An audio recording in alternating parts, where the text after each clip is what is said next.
there's no part of me that doesn't want lots and lots of money. And this is another thing, is that we're kind of taught inherently in society that it's bad to want money. It's greedy and it's like unattractive to want to be wealthy. But the way I see it, the more money I have, the more I'm impacting, you know, the charities that I support, the projects, my friends, my family. I have more time, more freedom, more energy to spend with people that I love. You know, it impacts everybody in a positive way. Giles, money mindset. What is your money mindset and what do you need to change about it? So we talked the other day because I was watching a program. We should give some context to this conversation. I was watching a program about wealthy expats in Dubai. And obviously it was extreme because they were showing these like, very like sort of hideously wealthy people. And I say hideous in the word that they had more money than sense. Oh, I love that phrase. That's my favourite phrase to hate. Yeah. People that say they've got more money than sense. Carry on. And why I say that is because, there were certain things about it that just got me a bit cross, a bit angry. And I sent you a voice note saying, I'm watching this show. These people are making me a bit cross. That's not what you said.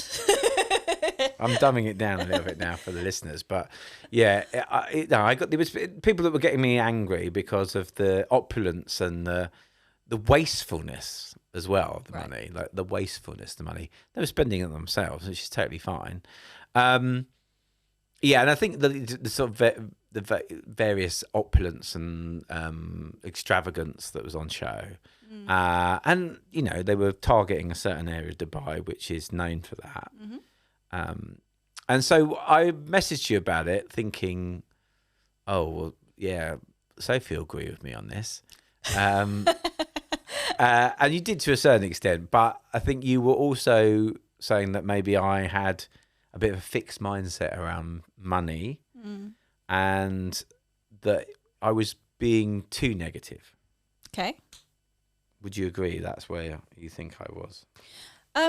Yeah, I mean, I think that those TV shows, they're obviously designed to elicit a certain reaction in people. You know, they pick these people as well for that reason. You know, they're picking people that they know are going to be very extravagant, and probably not a lot of viewers that are watching it on Channel 4 or whatever. Well, it was Channel 2 actually, but they were definitely. It was definitely there to rile up wokey, lefty, socialist people like me. Yeah, and I don't think... The thing is the majority of people probably can't associate or identify with people like that. And so there's a reason why that TV show probably has people riled up, don't get me wrong. However, it was the sort of comment, and you're not the only one, lots of people talk about money and having lots of it in these ways. It's stuff that I kind of mindfully turn my ears off to.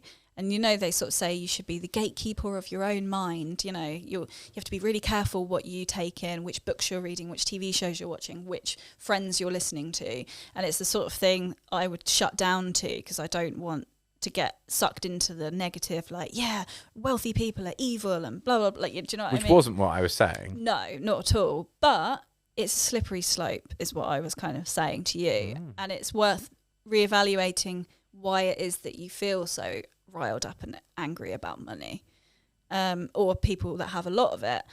The phrase "people that have more money than sense," I have heard that quite a few times from various people, and it is usually used to describe people. Well, it's always used to describe people that have more money than you. You never hear someone that has a lot of money saying about another person that has a lot of money, they've got more money than sense. Do you know what I mean? Because really what you're spending your money on is relative to your interests, how you express yourself. You know, I could say, oh, well, he has got more money than sense because he buys lots of cars with his money. I can't identify with that because I'm not interested in cars. But for him, or that person that buys cars, he loves cars. You know, cars are an expression of his self, whatever it might be. Someone might look at me if I had, you know, billions of pounds, when I've got billions of pounds and I'm spending my money on giving it to charities and helping wildlife, someone that's not really that into that might be like, well, they've got more money than sense. Do you know what I mean? It's all very relative. And so it is always very interesting to me how people identify with that, and sometimes cast judgment on others for how they spend their money. Yeah, and I'm not a judgy person in general, but I think, this particular show was obviously very triggering in some ways to me. Yeah. And I don't have a problem with rich people at all. I mean, rich people do loads of great things. Yeah. For themselves and other people, like all the time. And I'm sure, hey, look, if we look under the bonnet, these particular people in the show probably do lots of nice things for other people as well. However, obviously, it's targeted in a way. They've edited it in a way to make it look like all they do is live extravagant lifestyles and not give too many fucks about anyone else. Yeah. Which is wrong, because I'm sure they do. Yeah. And I think it was just the extremities of the show that were like making me annoyed. Yeah, so exactly. it did what it did what it wanted to do. Totally. So I don't have a problem with wealthy people in general. I think where I'm coming from, like some of it's from a political stance, like thinking that we have lots of elites, people in this country who have a lot of power, and wealth is obviously incorporated into that, and what good are they doing with their wealth? And also I'd talk to you about this in that thinking there's a disparity between people at the moment. We live in a society that generally is like economically quite good. If you look about the world, like we've got the sixth biggest economy in the world in the UK, yet we've got this big disparity between people going to food banks who are working people. Let's not pussyfoot around. People that are like, you hear about nurses, people are public sector workers having to get food from food banks, and then you've got people that can buy £1 million, £30 million houses in London. So it's that kind of disparity, which is also you've got sort of like 99% of the population is owned by 1% of the population. Did I say that right? 99% of owned by 1% of the wealth in the world is owned by 1% of the population. The gap is huge. And I sort of argued that is true, and that's not okay. However, I think where some people come a bit unstuck is that they associate all of these political and societal issues with money specifically. Whereas when you really get down to the bare facts, all money is an exchange. It's a currency. It's an exchange. It's an energetic exchange. You give me this and I'll give you that. It's no different to like eggs or cows, for example. I was just in Africa, and their currency and like the Maasai culture is cows. All their wealth is tied up in cows. If you change money for cows and then you're like, they have too many cows and they're not using their cows in the right way, it sounds a bit silly. But essentially, I think what people tend to do is they tend to associate money with power and corruption and evil and inequality, and all of those things are in this country and in the world and in society, but it's not really got much to do with money. The only thing is that unfortunately a lot of the not very nice people in this society have more of it, and that's probably because they feel more entitled to it. They're born into it often. They don't have as many money blocks potentially. There might be something to be said about the fact that they expect money and therefore they just attract more of it. They have more money to be not very nice people with. If you get a good person, take a good person, and they have a lot of money, they just have more money to do a lot of good with. So all money is really doing is magnifying who we already are as people. There's a lot of this belief around money corrupts you, or money is the root of all evil. But I personally just don't agree with that. I think money just magnifies you. It magnifies who you already are. If you're a good person innately and you have a lot of money, you have more money to do good with. And I agree with that to a certain extent. I do.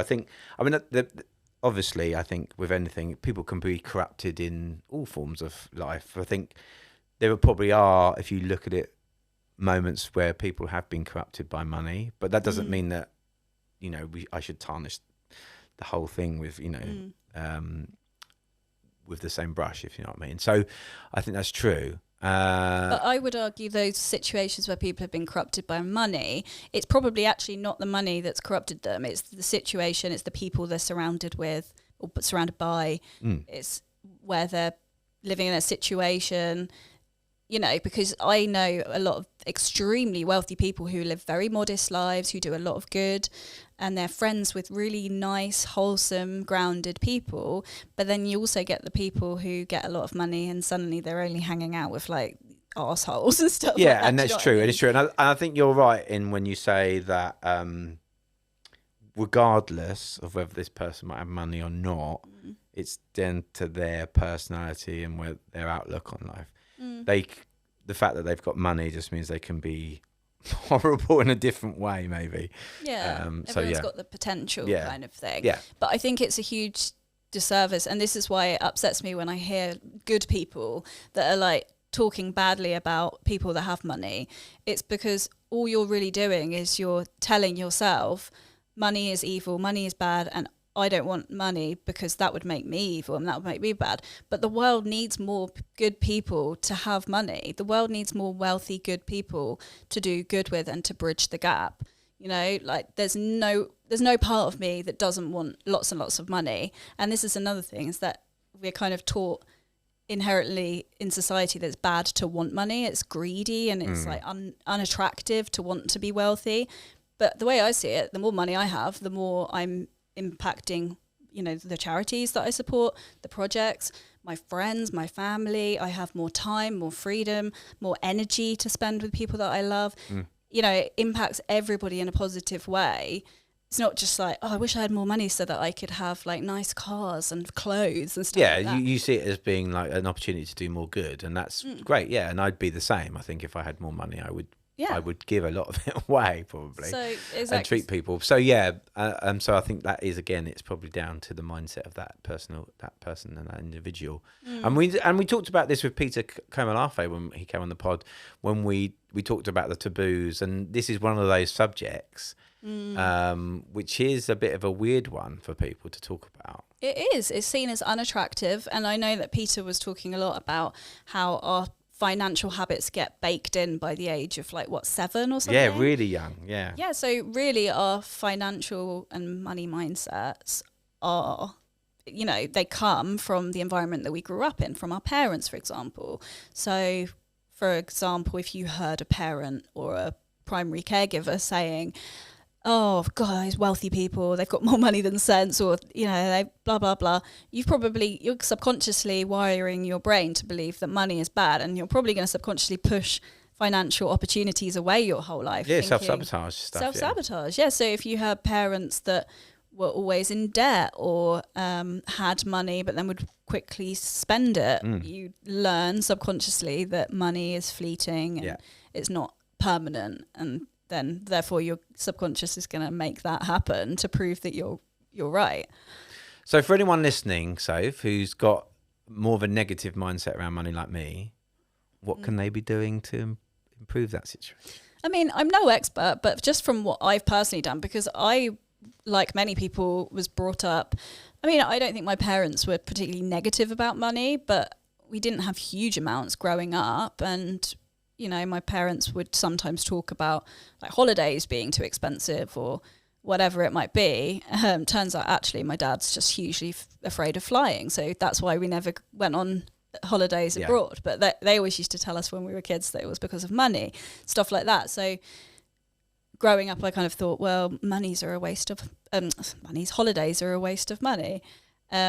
So going back to like my core memories around money, my core beliefs, I used to journal a lot on this to try and like shift my mindset. So I would write down like, what do I actually think about people that have a lot of money? Like what feelings rise up in me when I think about someone that's really wealthy? Do I feel jealous? Do I feel resentful? Do I feel excited because I think that, oh, that means it's possible for me? You know, I would suggest like journaling and really getting down to the root of like, A, what your money beliefs actually currently are, and B, where does that come from? Like, does that come from something a parent or a caregiver said growing up, or is it something that I witnessed growing up?